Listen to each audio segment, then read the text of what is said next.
Hello, and welcome back to season 4 of Venus Rising. I'm your host, Callie Fell. Today, I have the pleasure of having Stephanie Winn on the show. Stephanie is a licensed marriage and family therapist, but not only that, she is a writer, consultant, and host of the podcast, You Must Be Some Kind of Therapist. In Oregon, Stephanie has a small online private practice called Real Talk Therapy PDX, offering therapy without ideology. We'll get into what that means later.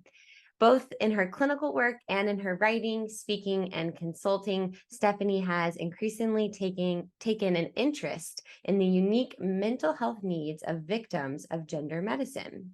So, Stephanie, thank you so much for taking time out of your day and your practice for coming on the show.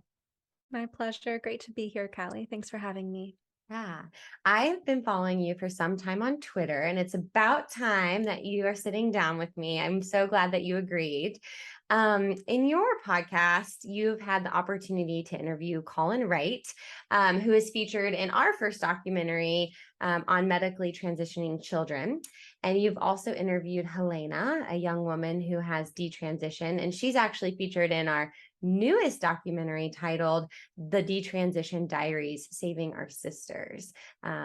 And so when we learned as an organization that children, before they are put on the path to transition to the opposite sex, are offered fertility preservation, we knew as an organization that we had to weigh in and engage in this trans ideology debate.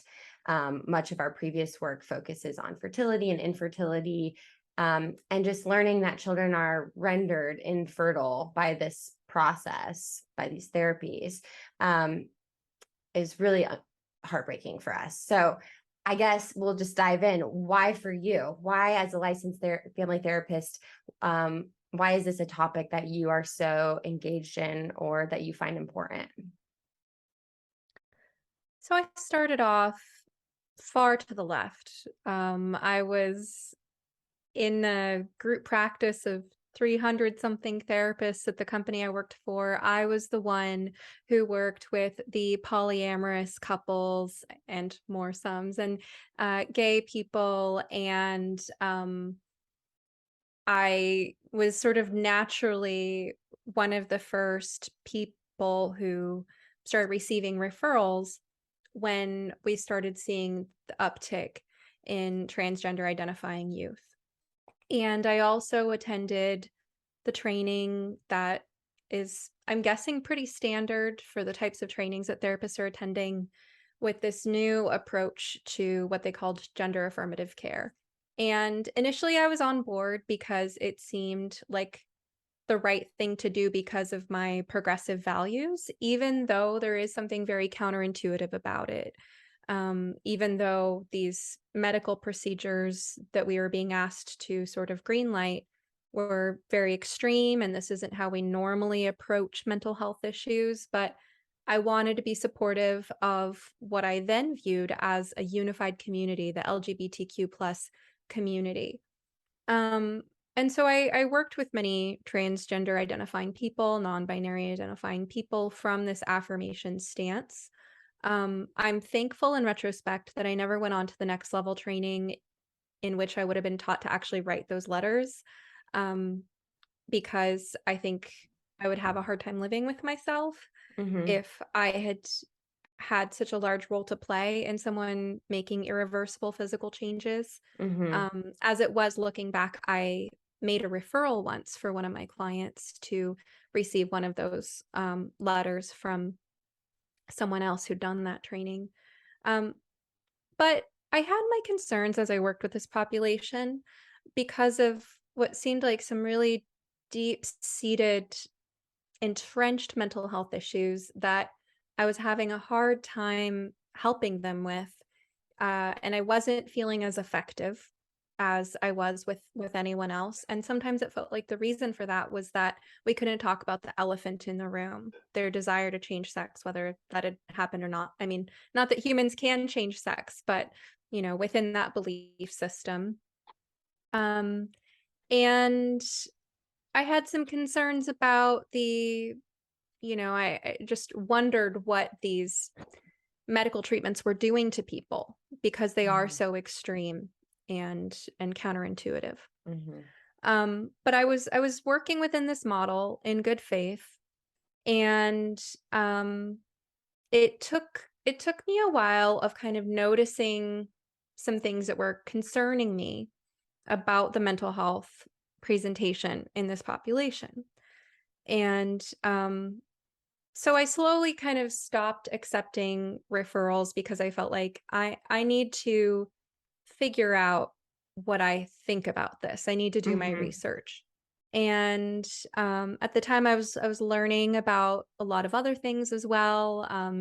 The summer of the pandemic, I was listening to a lot of podcasts, and I got really into Dark Horse podcast. And um, one day, I believe it was on Dark Horse podcast, I heard about trans rights activists trying to stop 60 Minutes from airing a segment on detransitioners. And I Mhm. think that might have been the first time I ever heard the term detransitioner. And something Mm. clicked like, I have to know more about this Mhm. because, I was just seeing either, people who wanted to pursue some kind of transition or already had.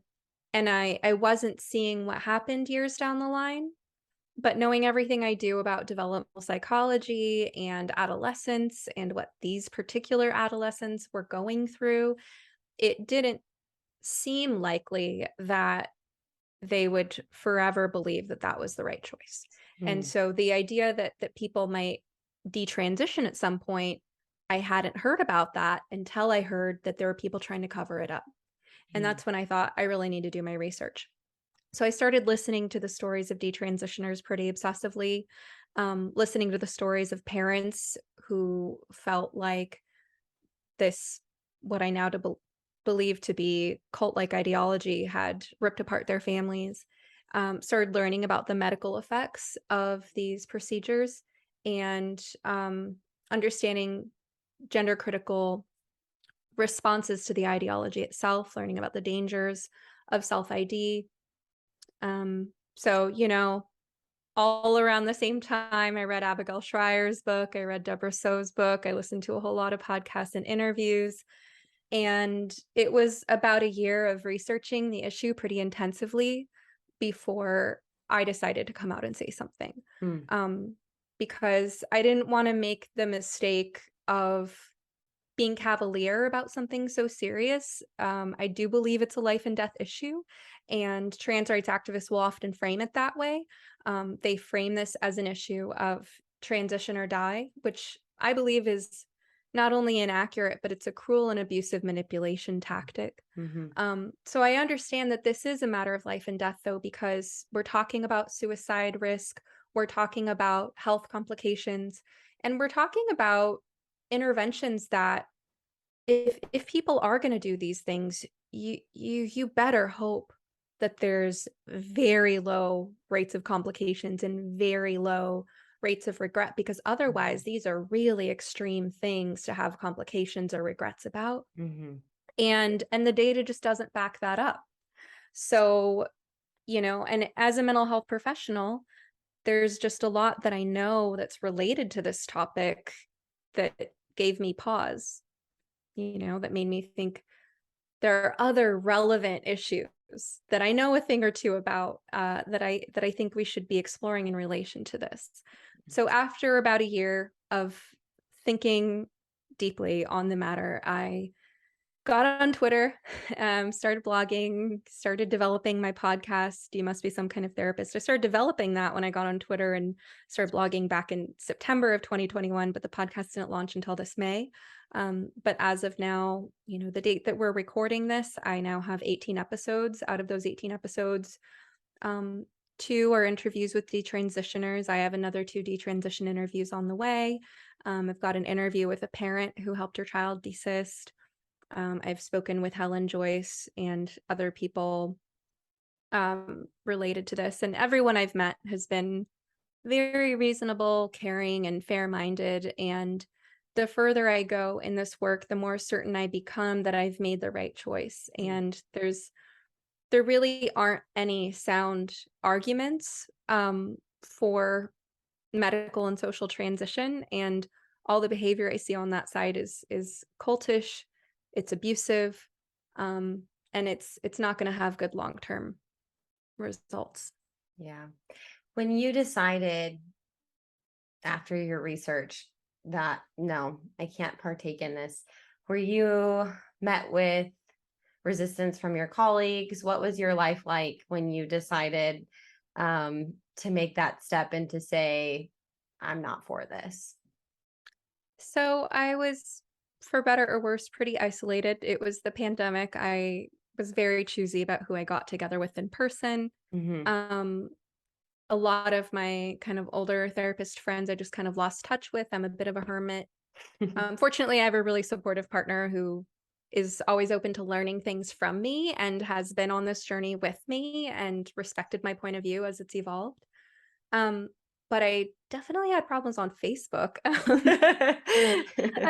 why I joined Twitter. Because, on Facebook, I was part of therapist groups. There's a really big one, and I'm just going to call it out because if there are any therapists listening to this, they probably know what I'm talking about. Mm. The group is called Therapists in Private Practice, and it has gone down the drain as far as I'm concerned. It's a very large group, maybe the biggest group of therapists on Facebook, but it's very woke. It's policed by a few bullies whose job it is to enforce woke ideology and call out all the privilege and oppression and all that. Mm. And that definitely was a contentious place where I couldn't really question any of the things I was questioning about the direction our field was going. Um, so I think I got kicked out of that group at some point. I also got kicked out of another Facebook group, a local networking group that I'd only used for referrals, like, okay, Mm. anyone in Portland accepting new patients with Sure. Providence Insurance free on Mondays. I got kicked out of that group because someone in that group knew about my work, not Mm. because I'd shared my work in that group. And the moderator contacted me saying, your presence in this group is making other people feel unsafe because you're transphobic. Um, Wow. and so I got into a little bit of a fight with her. I try to choose my battles, but my perspective toward other therapists is, come on, you have a responsibility here, and this is not going to turn out well. How are you going to feel 10 years from now when you discover that there's blood on your hands, when you discover Mm. that you were trying to do the right thing? Because therapists are generally conscientious, caring, empathetic people who want to do the Right. right thing. But I think that our empathy has been manipulated and exploited and used against us and used to promote something very sinister. So that's one of the main audiences that I hope to reach, is the audience of therapists, especially people who are on the fence or people who are maybe going along with this but have some Mhm. reservations. I want to encourage you to think about where this is all going to end up in 10 years and how you want to be able to look back on this time. Yeah. I think that's important. You kind of have jumped ahead with a couple of my questions, which is great. It's great, great segue. I don't know which way to go. But okay, so you were kicked out of these Facebook groups. Recently, too, you were in Twitter jail, or at least one of your accounts was in Twitter jail. Um, so why, I would like to get your perspective on why you think we can't have a conversation about this. Why are we met with such resistance when we simply are just stating facts? Or I have this film, The Detransition Diaries, and one of the big complaints is like, well, you don't talk to transitioners, you're only listening to the detransition voices. And I'm like, yeah, because they've been silenced. Like, so it's kind of but yeah, there's always that fear of like getting your content removed off YouTube or being put in Twitter jail like you were. Why can't we have a good just discourse about this? Why is it such a hostile topic? There are several ways to approach that question. Um, I think the behavior that you're talking about is frankly abusive, but it's done in the name of justice. Mm. And so I talked about this actually I talked about this a little actually on the episode of my podcast that just came out, episode 18 with Gurwinder Boghal. It's called Hubris, Heuristics, and Human Error. And I've written about this on my blog as well. If you remind me afterward, I can try to find the precise link. Um, but I think that our compassion, if you think about compassion and empathy and how they can create feelings of protectiveness and the role of oxytocin in bonding with who's in our tribe, who's in our family. And then naturally, the flip side of that is who's not, who might be a threat, Mhm. right? And Mhm. then if, and we, our minds are designed to jump to conclusions pretty quickly about who might be a threat because of our history of tribalism. And so it was to our advantage evolutionarily at some point to be able to kind of quickly read whether someone is an us or a them, right? And if they're an us, we want to protect and nurture them. If it's them, then they're a threat, and we want to cut off our empathy and just be able to quickly size them up and defend our group from that threat. Um, I've also thought about um, the moral instincts, moral foundations theories, and the work of Jonathan Haidt, and the emotion of disgust, and how during the pandemic, we've become more sensitive to things that could create a sense of contamination. And Mm. while that's physical, it affects us psychologically. So we're more sensitive to the idea that your ideas could contaminate me. And there Mm. are a lot of ideas right now that are highly viral, highly contagious, and not necessarily true. Some of them very infectious, with negative consequences. It's just that I and my opponents disagree as to which ideas are harmful. But there's this instinct to quarantine, cut off, protect, right? Mhm. There's this, I can't let my in group, or I can't let the people I view as victims who need my protection. And we could talk about the Cartman drama triangle and that idea of victim, rescuer, perpetrator, but I can't let myself or the vulnerable ones as I see them be affected by this contagious illness of a bad idea, right? Mm. Then there's this culture of safetyism and the way that we spend so much time online and so little time embodied and in nature and doing physical activity that I think there's this mind body confusion, which is part of how so many people are identifying as trans in the first place. And with that mind body confusion, there's also confusion of the literal and metaphorical. So, this idea that because your ideas make me uncomfortable, or because you disagree with me, you are literally threatening my life. That is a common refrain in some form or another of the trans rights activist community. So there's this idea that they have that we have to protect ourselves from contamination or threat, and we and that ideas and words can be literal violence.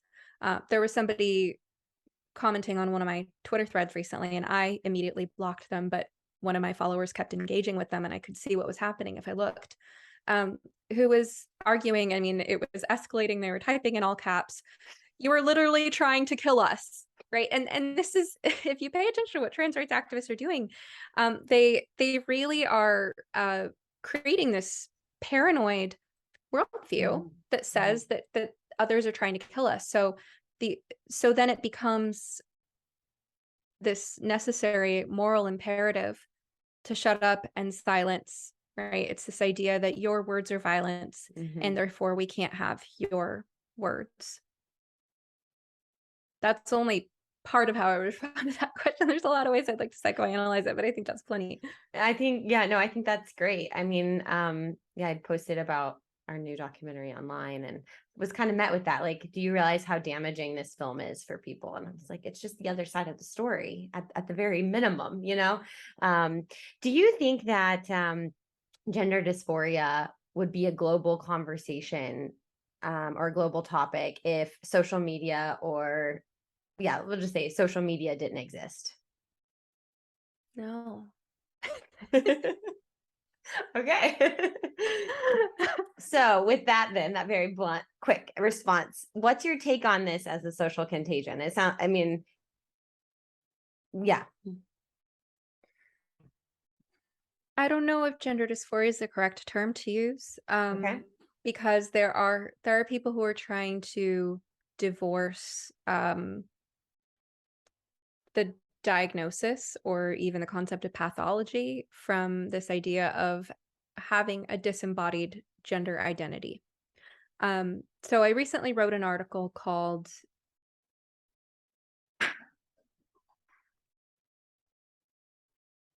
trying to think, called Human Rights or Special Privileges. And to back up a second, you said I was in Twitter jail. Well, what I was in Twitter jail for was a thread that began, quote, "Trans rights are human rights. Really? Let's examine." And then I unpacked a list of common demands that trans rights activists make and questioned whether each of those are things that we consider basic humans or that any other human rights group has ever asked for. So I got in Twitter jail for that. Give us a couple And of before examples. I did follow that, but just for people who I'll might have I'll get not, give to us it. okay, okay, I'll great. loop back around. So, uh, before agreeing to delete the tweet so I could reactivate my profile, I decided I was going to write a blog post that expanded on the original ideas so that I felt like I'd still express myself and then that would be on my blog. Um, and so one of these special privileges in that article, this is the example I'll give, and it's relevant here, is the so-called right to flip back and forth at whiplash-inducing speed between these two very different narratives. So there's the narrative of pathology and the narrative of depathology. This is how I'm calling it. This isn't how the activists call it because they try to keep you dizzy. They try to keep you from seeing that there is two very different stories.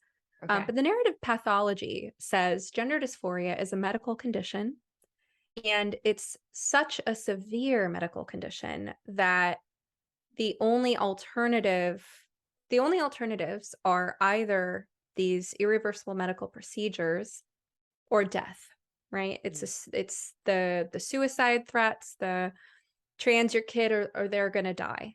And Mhm. if you compare this to any other medical situation, you're looking at something really serious like cancer, right? If you have cancer, then your choices are either die or have these invasive chemicals in your bloodstream and surgeries. And yeah, if the alternative is death, sure, I'll go with something invasive that's going to have a lot of, other consequences for my health. Um, because it's a desperate situation to be in, right? So the narrative of pathology says it's a severe medical condition that requires this intensity of medical treatments, Mhm. right? And then in the next moment, those same activists will say, this isn't a disease, it's not a pathology, it needs to be depathologized, destigmatized, you shouldn't need a diagnosis, you shouldn't need an assessment or treatment plan. There's nothing wrong with you for having a gender identity that is separate from your sex. In fact, it's a wonderful, beautiful thing. It's all rainbows and unicorns. Let's throw you a sparkle glitter rainbow family party, um, because you're so brave and wonderful Mhm. and you fit in and you belong with us now. So who is any therapist or doctor to tell you that you have a condition? Really, the role of therapists and doctors should be relegated to this um really frankly this insulting uh derogatory little role where the activists tell the professionals what their job is, Mm. which is that it's your job to just believe what we tell you and give us the drugs that we demand. Right. So there's the narrative of pathology. This is a medical condition that requires a medical diagnosis and extreme medical treatments are warranted. And then there's the other saying, we want these medical things, but not because there's anything wrong with us. Certainly not because there's any diagnosis that we have that could have some different prognosis or different treatment plan. We, and the activists will just choose whichever of those narratives suit them at the moment. Um, the deeper you get into looking at what young people are talking about online and how they're talking about these things, uh, I think the further we get from anything that resembles classic gender dysphoria, the more you have. Uh, I mean, I've seen screenshots of, I don't know if it was Tumblr or Reddit, but discussion forums where someone asked if you could be born all over again as the opposite sex and not need to transition, would you? And all the trans people in the forums are saying, no, being trans is a huge part of who I am. I wouldn't change a thing. right? So the idea that, That doesn't make sense to me, but I'll well, let you it continue. doesn't make sense given what we're told about how people who supposedly have gender dysphoria have supposedly felt for their whole lives like they're in the wrong body, and it's such this huge source of suffering. Now, there are people who feel that way. Some of them would have felt that way no matter what. Some of them feel that way because of homophobia, because of um, gender roles that they're exposed to, and a lot of them feel that way because of the social contagion. But then there are people who are just going along with it because this is the new punk. Mm. It's the new cool thing. It's the new way to get attention, and the dysphoria part is frankly quite made up. It'd be better diagnosed as Munchausen syndrome, factitious disorder, malingering. And even it's interesting you brought up Munchausen, but even the Munchausen by proxy, because it's interesting. We see, or I've seen online, parents, and even the child that was on Time magazine, right? Or was it Mhm. Time? I think it was Time. And when you saw a video now, there's a video where the child's telling his parent that this has ruined their life, and it felt very much when I was watching the Yeah. video that the mother was really encouraging Yeah. this idea that the child was born in the wrong body rather than the child themselves. So do you see that as well? That parents are kind of pushing this along in some instances. It's horrifying. I haven't personally witnessed that with any families that I've worked with Hmm. in my practice, but from what I've observed online, um, it is horrifying. Having a trans kid is the new cool thing if you're a progressive parent, and it's how you look virtuous. It's you advertise on social media about how hard your kid's life is and everything you're doing to help them and to destigmatize the issue.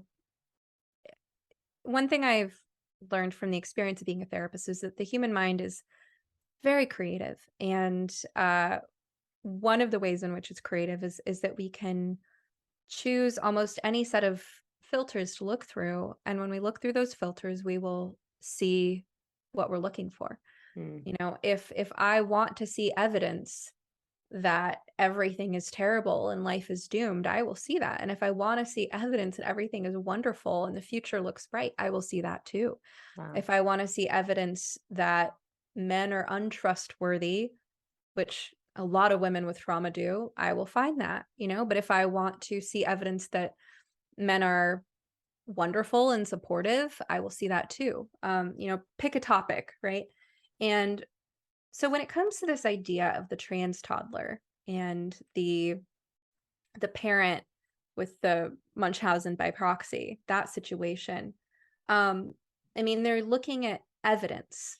They're piecing together a narrative based on these little things like my son ripped his pants off, or my my daughter likes to play in the mud, whatever it is, right? And they're Right. weaving together a narrative. It's like if you're looking for evidence that you have a quote unquote trans kid, first of all, if you believe there's such a thing as a trans kid, and then if there's a part of you, consciously or not, that kind of wishes you were a parent of a trans kid because that would make you virtuous or whatever, Hmm. special, or that would make your kids special. If you're driven to look for that, you'll find it. But it's very contingent on what you believe and what you're motivated by. Yeah. And what you want to see, right? So how do you think therapists and medical professionals should be taking care of these kids and these families? So say you have a family come in, their kid is expressing um, that they're dissatisfied with the body that they're born in. What do you think is an ideal way? And I know there's no one size fits all. That's not the way medicine should be practiced. But how should a therapist go about taking care of this family? Well, I'll start by saying that therapists right now are in a terrible bind Yeah. because of these laws banning quote unquote conversion therapy, which is a huge misnomer. Um, they're basically conflating these abusive practices of decades past in which they tried to use electroconvulsive therapy and things like that to quote unquote convert gay Mm, people to straight, they're basically conflating that with anything that remotely insinuates that it's preferable to have a one type of gender identity, quote unquote, over another. And these laws make it very uncomfortable for most therapists to consider taking the risk of questioning anything related to gender identity because any potential client at any time could file a complaint with mm, that therapist licensing board, as has happened to me, from activists and from one person with obviously an ulterior motive, um, and accuse that person of doing quote unquote conversion therapy. So if you're a therapist in most states in the US and in many places of the world, you have to kind of choose between either steering clear of the issue overall to protect your license, your reputation, your livelihood, or taking that risk and just hoping that nobody ever files a complaint. mm, But the types of people who most need to be challenged on this stuff are the types of people who would file complaints because the right. trans rights activism and their ideology is really reactionary, um, really pushy and extreme.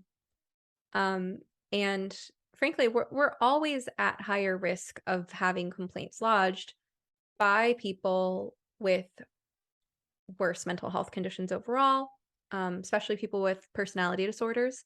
And there's a high degree of comorbidity between having a transgender identification and having a personality disorder. The last Mhm. study I looked at had about like an 81% comorbidity rate, Wow. right? So if you're working with people with, maybe complex trauma, maybe narcissistic personality disorder, borderline personality disorder, histrionic personality disorder, these are the people who are already the most likely to go to extremes and try to destroy a therapist's reputation over anything that's a slight to their ego or Mhm. anything that maybe nudged them in a direction that they were not ready to go.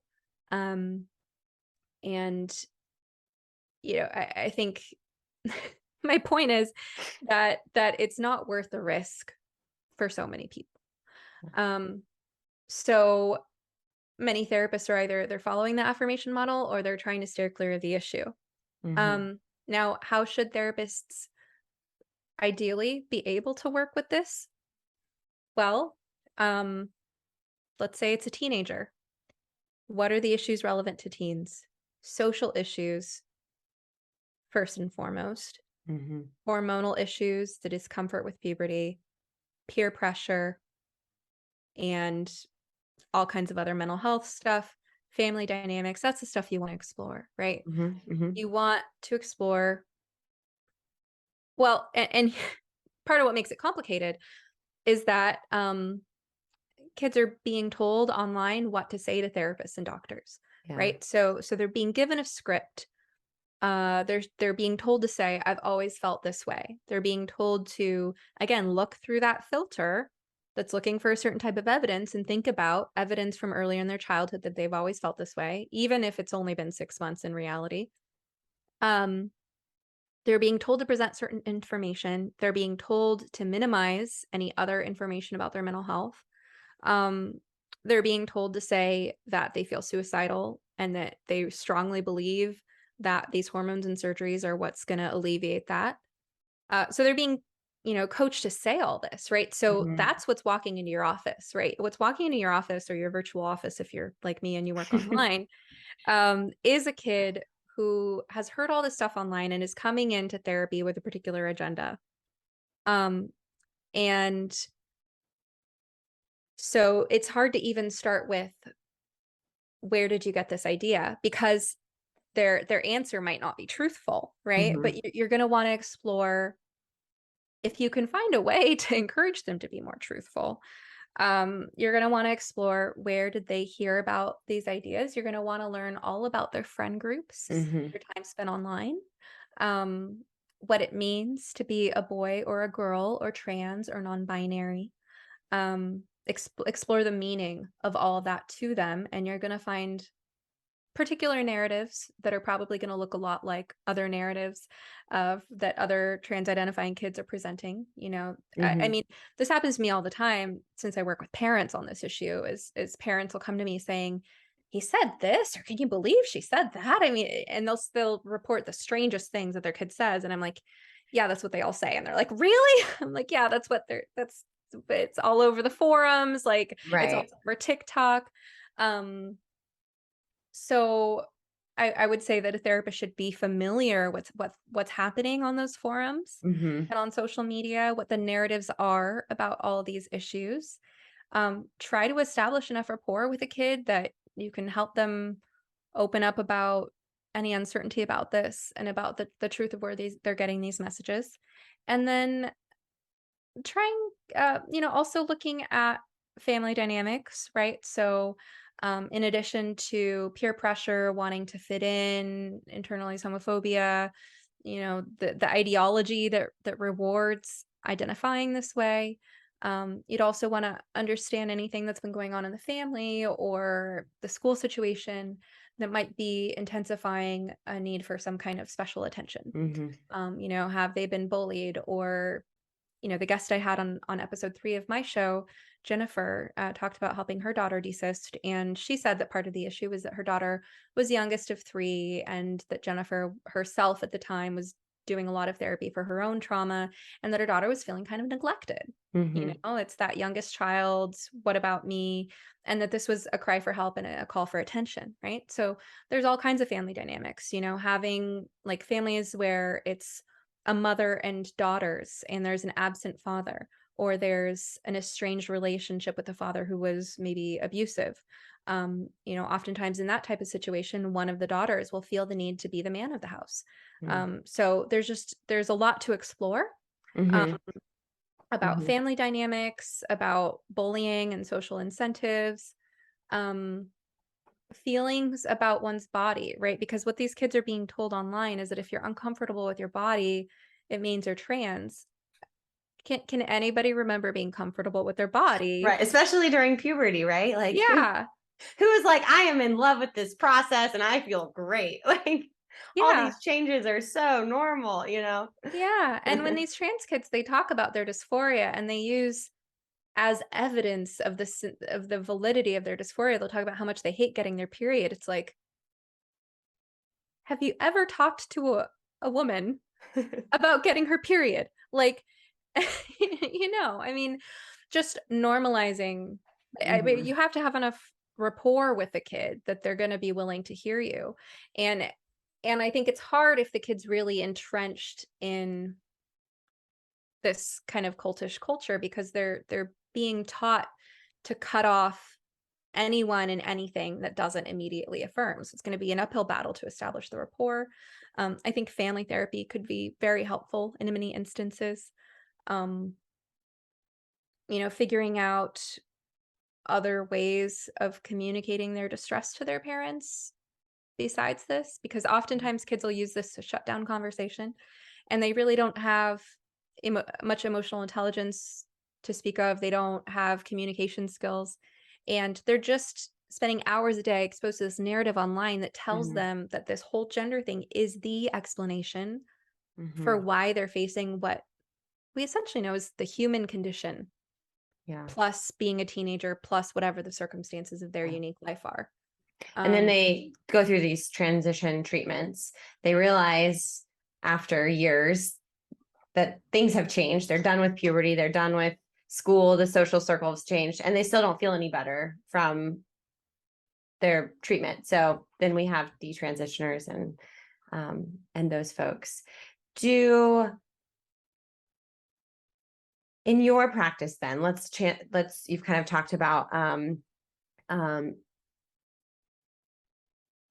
this as in a community sense or as therapists in general, but you talk about having therapy without ideology. Tell us a little bit more about what that means and how you utilize that or in your own practice, in your private practice.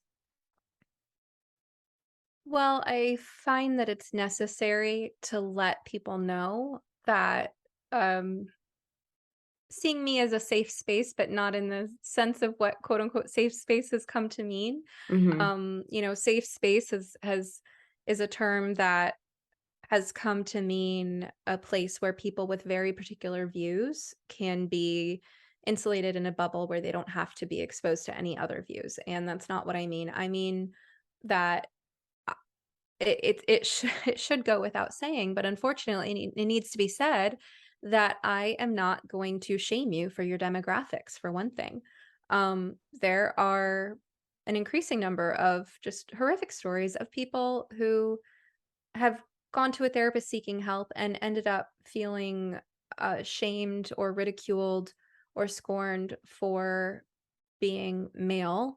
or being quote unquote cisgender, a term that I hate, just, basically not identifying as trans and, being heterosexual, being from whatever socioeconomic status, whatever religion, whatever political belief system. Therapy is something that is supposed to be available equally to everyone. A place where a therapist can have the maturity and the clinical skills to compartmentalize whatever their own beliefs might be and work with a client in the context of what's meaningful for their life. And you're being paid to care dispassionately and objectively as possible, but to care respectfully about this other person as they experience life.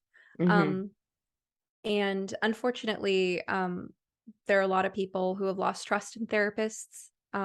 People who have been victims of gender medicine are top of that list. Detransitioners um, have felt very harmed by therapists because therapists push them down the path of affirmation instead of questioning decisions that detransitioners wish someone had questioned. Mm. Parents of ROGD youth, rapid onset gender dysphoria. That's my main population that I'm appealing to at this time. I mean, I have many types of clients, but those are the ones I'm specifically reaching out to saying, "Hey, Mhm. I'm here for you," because they need a very particular type of help that they can't get elsewhere.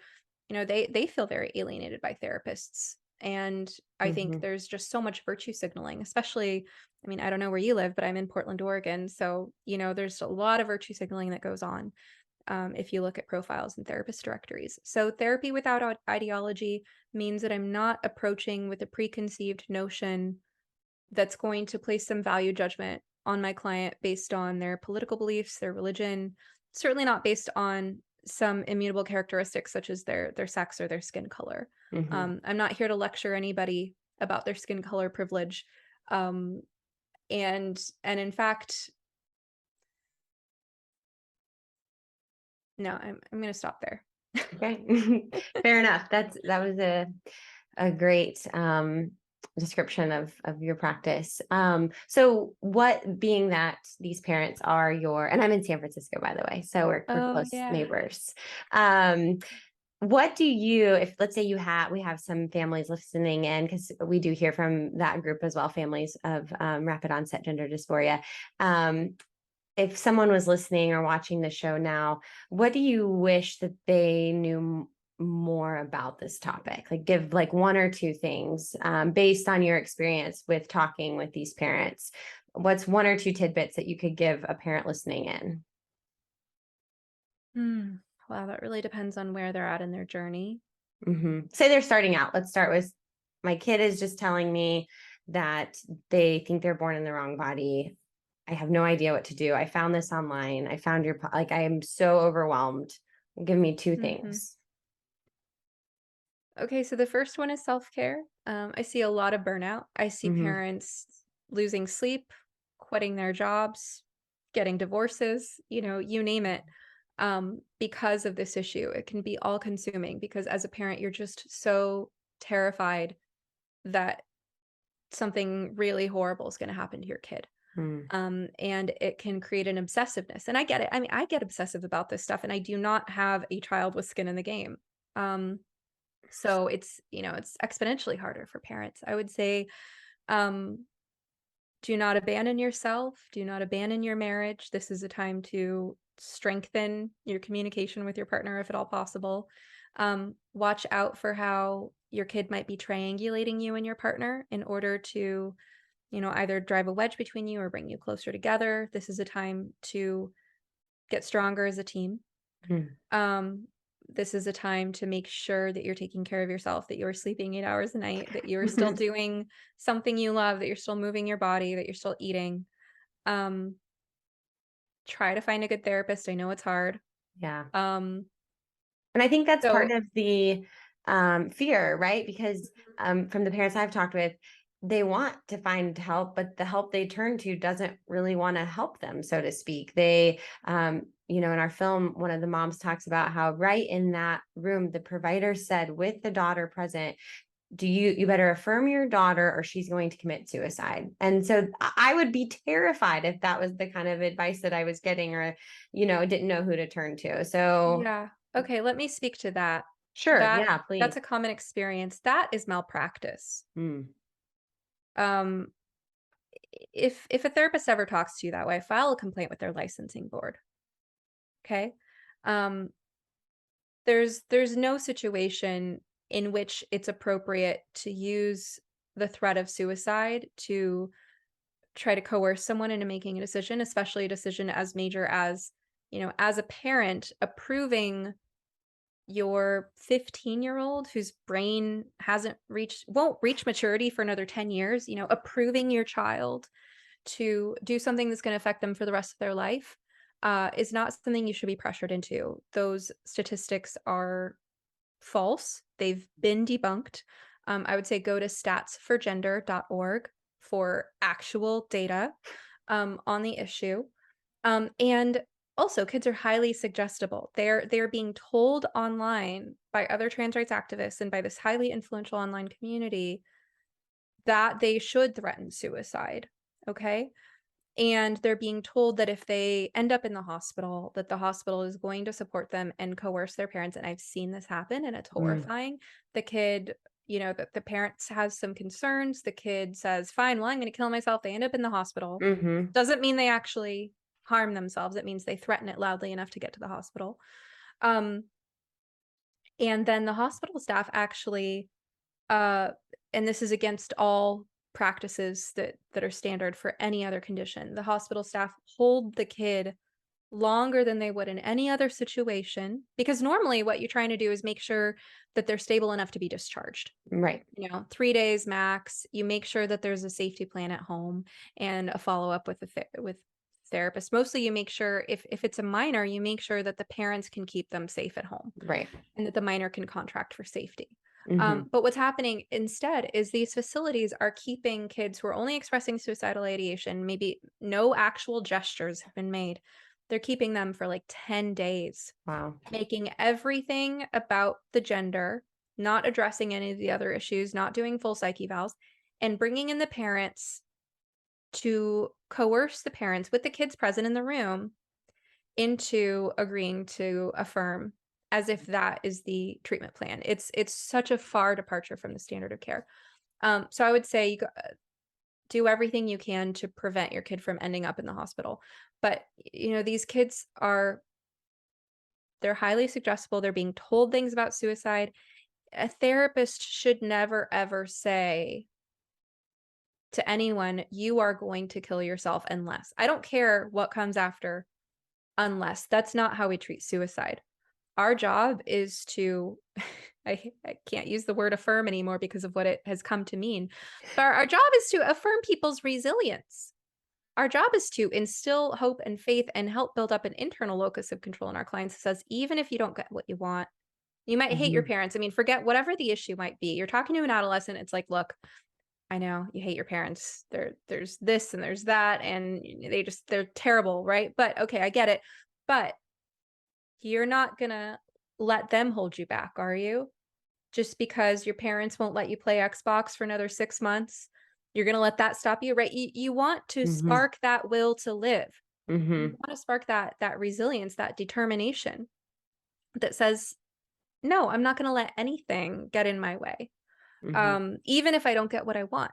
And, the world is never gonna conform to my wishes, even if you get the outcome that you think is ideal at the time, your parents affirming, what next? Life is still going to be full of hardship. It's still Right. going to be full of times that you don't get what you want. So for a therapist under any conditions to say this person is going to kill themselves unless you give them what they want is it's malpractice. It's not what our role should be. And to say that in front of a kid is Mhm. to further drive a wedge between the kid and the family. It's to triangulate. It's also an inappropriate reversal of the power dynamics in a family where um, it's sort of the therapist colluding with the youth as being at the top of the power hierarchy and putting the parents below. And actually, that much power for a kid is not good. I mean, anyone who's parented a toddler or a teenager, you intuitively know that as much as they rail against your boundaries, it's just evidence that they need those boundaries. They Right. have to know that the walls around them are secure so that they can flail around within those boundaries so that they can discover their strength and also know that they're safe. It's your job as a parent to set limits and to tolerate your teenagers or your toddlers' tantrums, to tolerate the ways that they're going to push those limits until they discover where the limits really are and until they can internalize a sense of where they are and are not safe to go so that as adults they can navigate the world, they can make healthy decisions, they can take appropriate risks, avoid inappropriate risks. Mhm. Yeah, that's really good information and advice. Thanks for sharing that. I have a few more questions. We're slowly running out of time, and this has been a wonderful interview. So thanks again. Um, do you think, and some of these come from some friends knowing I was going to speak with you and just kind of asking them what they wanted to know. They questions of, do you think private schooling or homeschooling help inoculate kids from this kind of ideology? And then a different question, how is trans the new anorexia? We see that, especially with rapid onset gender dysphoria, young girls, the upswing is with young girls rather than boys who think that they are born in the wrong body, which is something. Anorexia was something that was really in an upswing, I guess, when I was a child. Is something that was, people were kind of always on the lookout. And so those are my two last questions. I guess you can answer one, both, neither. And they might be kind of loaded, but do your best Yeah. shot. Well, I understand why many parents want to homeschool or private school their kids. Um, it's it's a tough time to be in when you can't trust institutions to help you raise a healthy, safe kid, right? You want to be able to trust pediatricians, child therapists, teachers. These are all your fellow adult humans who you want to have a certain amount of goodwill toward them and to know that they have your kid's best interest at heart. And it's incredibly demoralizing and horrifying to be in a position of feeling like you can't trust teachers and therapists and doctors. I understand families feeling like they're in that position, and I'm not an expert, so I can't really speak to it. I would refer people to Deb Philman's channel, The Reason We Learn. She has a lot of conversations on what's going on in K through 12 and probably has some good interviews on that topic. You actually Um, were a guest on her show there too, yeah, weren't you? Yeah. yeah, I was. Yeah. Um, and what was the second question again? About, just, is trans the new anorexia, Oh yeah, and how practitioners. tranorexia, Yeah. What'd you say? tranorexia. Oh, I I just made hadn't that up. heard that. Um, no, I mean, I believe I've seen some charts and I can't recall the names of the studies or I don't know the exact data, but I believe I've actually seen some charts that show like the prevalence over time of different conditions and the kind of the waves of when anorexia grew and faded and then when trans identification grew and faded, and it seems like it's kind of supplanted that same void. Mm, Um, there are a lot of similarities, right? So there's an obsessiveness, a fixation on the body as being wrong, a desire to make the body better, to make it right by aspiring for something that is impossible at the expense of bodily integrity. There's trying to be cool, trying to look good. Um, and worsening mental health outcomes the more you fixate on that path. Oftentimes it's a cry for help or it's a reaction to shame. Yeah, I think there are a lot of similarities there. Why do you think then practitioners feel so much more comfortable treating, I guess, anorexia than, and maybe we've already hit on this, but it just seems like the same thing, right? Like a young woman starving herself, and we tube feed them, right? In the hospital setting, we tell them, no, you are, this is not okay to be anorexic. But in the other case, we're saying, no, you're right. Your breasts really, we should chop those off. Like why is there such a disconnect there? Well, I think the thing that we're seeing with the whole trans thing never happened with anorexia. We never had big pharma Mm, and activist groups come along pushing anorexia, right? mm, mhm, Big mhm. pharma gets a lot out of the trans crisis because they have medical patients for life. Oh, Not only the hormones and the puberty blockers, but all the medical complications to follow are going to greatly increase trans identifying people's reliance on the medical system. So it's hugely mm, profitable for big pharma. Um, there aren't, yeah, there are no activist groups associated with anorexia that have tried to push the limits. So it's anorexia is, it is something that the culture feeds into because of unrealistic body images shown to women and girls, and that still goes on. And we know there's Instagram thinspo, mhm, thinspiration, right? There are young women starving themselves very publicly. So the anorexia trend is still going on. Um, but I don't I don't think responsible adults as therapists or doctors have ever been persuaded to see it as acceptable. I mhm, mean, sure, there have been times that professionals didn't recognize that a girl had anorexia. Maybe we thought that she was engaging in some a more healthy approach to weight loss, and we missed something there, and maybe we encouraged her in the wrong direction by supporting right. her with a diet plan when actually what she needed was to work on self-acceptance. But yeah, the field never got captured with anorexia the way it has with trans Mhm, stuff. oh, And there's certainly never any trainings. I mean, I know what those trainings are like, the trainings for how we're supposed to treat gender dysphoria. And there's never been a training in how to approach anorexia that right. is about affirming the body dysmorphia. Mm. Do you want to speak any more to like what those trainings are, or Mm, because I'm interested just because I'm not a therapist, so I haven't been engaged in that, but I'm a nurse and we do mm. get trainings on pronouns and the use of those and why they're important. And so I'm just wondering if there's similarities there, or if you could give us a little more of a glimpse of what those trainings are like. Yeah. I wish I had a recording. Um, I mean, it was years ago at this point, but I remember going to a training. It was a few hours long, and it was like basically like framed as an introduction to the new standards of care for the treatment of gender dysphoria. And we were all kind of expected to go as, go to this training if you can. This is something good to know about.